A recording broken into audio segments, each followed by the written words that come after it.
In this guide, I'm going to show you how to add a clickable link to any button or text element inside Figma. This is really useful when you're building prototypes, sharing external resources, or connecting different parts of your project with functional links. It's a simple process, but once you get used to it, it becomes a powerful part of your workflow. To start, you first need to copy the link that you plan to attach to your button. This could be a website URL, a link to another Figma file, a Google form, or anything else you want your viewers or users to access. Make sure you have the correct link ready because we'll be pasting it into Figma in just a moment. Once you have the link copied, go to the button or element that you want to turn into a clickable link. This can be any text layer, a call to action button, a label, or even a line of copy. The important thing is that it's a text element because Figma's hyperlinking feature works directly through text. Now click on the button text itself. When the text layer is selected, you'll see all of the text properties appear on the right-hand side of your screen.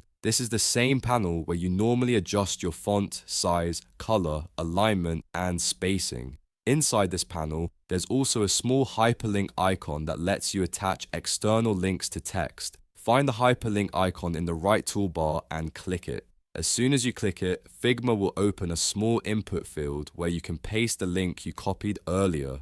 Go ahead and paste your link into that field. You don't need to format it or add anything special. Just paste it exactly as it is. Once the link is added, Figma will automatically apply the hyperlink to your selected text. After you've pasted the link, your text becomes fully interactive. Now, whenever you click on that piece of text while viewing or presenting your design, the link will open in your browser. This makes your Figma files behave more like real interactive prototypes or documentation pages. It's especially helpful when you're building UI mockups, onboarding guides, dashboards, or any design that needs to reference external pages. At this point, you're all set. The link is active, your button is clickable, and anyone who interacts with your design will be able to follow the link instantly. If you're working with teammates or sharing your file with clients, this is a great way to make your prototypes feel more complete and connected. That's the entire process, and once you've tried it a few times, it becomes second nature.